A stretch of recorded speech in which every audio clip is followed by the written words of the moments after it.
SNP spokesman, Alan Brown. Thank you, Madam Deputy Speaker. It's a pleasure to follow the Honourable for Strangford. And like everybody else, I would like to commend my friend, the Honourable Member for North Ayrshire and Arran, for securing this debate and for all the work she's done speaking up for the 3.8 million effective women all those years.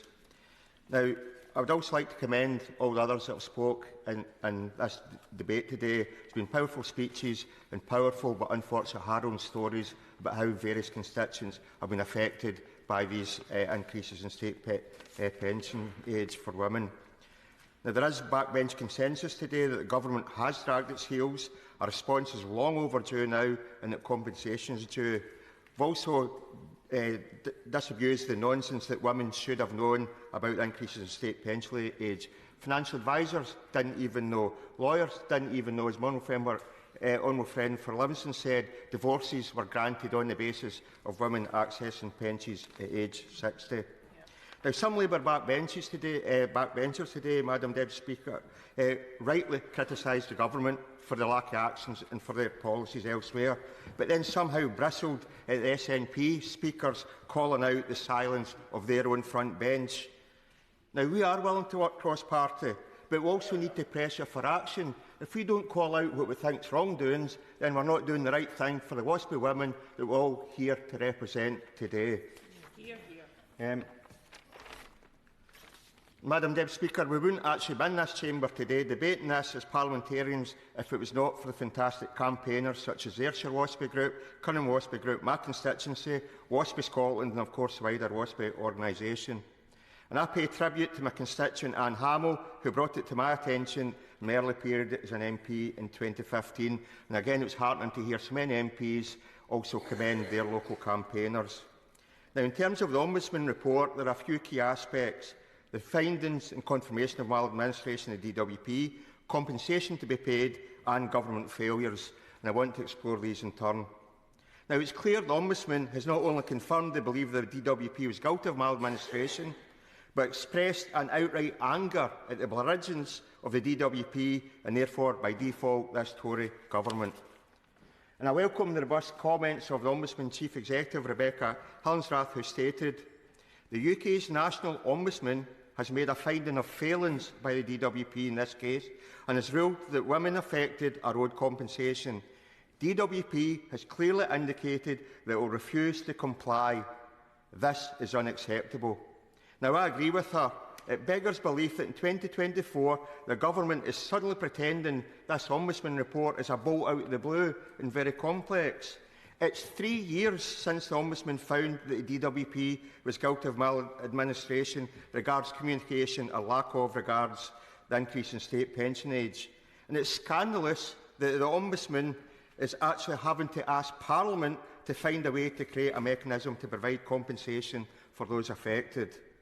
Now, the Ombudsman does not trust the UK Government to do the right thing, and Madam Deputy Speaker, I do not trust him either. And unfortunately, at this moment, I do not trust the official opposition either, who have been too quiet in the report findings to date. And Madam Deputy Speaker, this is why I brought forward my private member's bill that sets out a compensation framework. Now, we need to remember the current Prime Minister was the Chancellor who boasted about setting up the furlough scheme in a couple of weeks for COVID lockdown. So clearly, if there's a government will, there's a way. So why doesn't the government have the will to go on and do a compensation scheme for the WASPI women? And when we consider the compensation level set in the Ombudsman report of just level 4, then unfortunately this feels wrong. And for the majority of the 3.8 million affected women, it also feels like a slap in the face.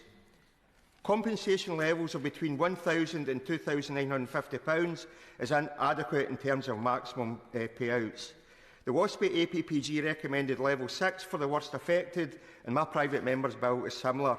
I have suggested a framework with a clear logic that those affected by the biggest increase in state pension age, while effectively having the shortest notice period, will receive the highest compensation. For the 2.5 million women who have had to wait 5 years or more to access their pension, then it would be absurd just to award them level 4 type compensation of less than £3,000. In my framework, these women will be allocated compensation at PHSO level 6, which is circa £10,000. Those who do not have to wait quite as long they'll still badly affect. In some cases, we get levels 4 and 5 with a majority on lower scales. And I thank members across the House that have actually signed my private member's bill. Madam Deputy Speaker, it's now 9 years that this subject has been debated in Parliament, and clearly over 9 years that these women and their families have been fighting for justice. And sadly, it's been repeated many times, but women are dying at a rate of 40,000 a year, or one WASPI woman every 13 minutes. That is tragic when this is happening and they're not getting the justice that they deserve. And this underlines the criticality of the need for action now by Parliament. However, there's not even been a suggestion about the way forward with the official opposition. They should be putting proposals to the government, saying what they would do if in government. And if their solution is accepted by the government, then they can claim credit and get the compensation over the line. But instead, we've had nothing, zip, some weasel words about listening. So hopefully the Shadow Minister will change my mind on that with proposals when she sums up after me. But, Madam Deputy Speaker, as a bad example, last week in the Scottish Parliament, Labour MPs sat in their hands on the issue of voting for compensation for the WASPI women. That was after they had the temerity to get their photographs taken with the campaigners, seeing how they backed the campaigners, then went into the chamber in Holyrood and sat in their hands and actively abstained. It was disgraceful. Now, as I say, hopefully the Shadow Minister will bring forward some proposals, but for her and for the Minister that's going to be responding, I'd just like them to consider the constituent stories we've heard today, and so a couple of mine as well. Lynn, exhausted after working for 34 years in the NHS, agreeing early retirement at 55, finding out on her last day at work it would be 11 years before she got state pension and not the 5 she anticipated. Nancy, widowed at age 54 while she's working part-time, which was clearly traumatic emotionally and financially. She suffered umpteen chronic health conditions while caring for parents, but then was forced to take NHS bank work just to survive. Leslie, sometimes working 3 jobs to make ends meet. A carer for a partner when he had cancer, a carer for her dad when he had cancer, and then a period of travelling to Southampton every weekend to visit her aunt. Superwoman efforts would exhaust anybody, and it was little wonder she took early retirement at age 56, only later to discover she would then have to wait an extra 6 years longer than she thought to access her pension. So don't dare tell these women and others like them they need to wait longer for justice. This is women that didn't have maternity rights back in the day, who are paid less than men, who are more likely to work part-time, and whose private pensions were smaller if they had them, and so the pension age equalisation has in reality further prejudiced these women. Especially when they're told to get the full pension, they had to pay extra NI contributions. It's really time the right thing is done, and that right thing is fair and fast compensation now.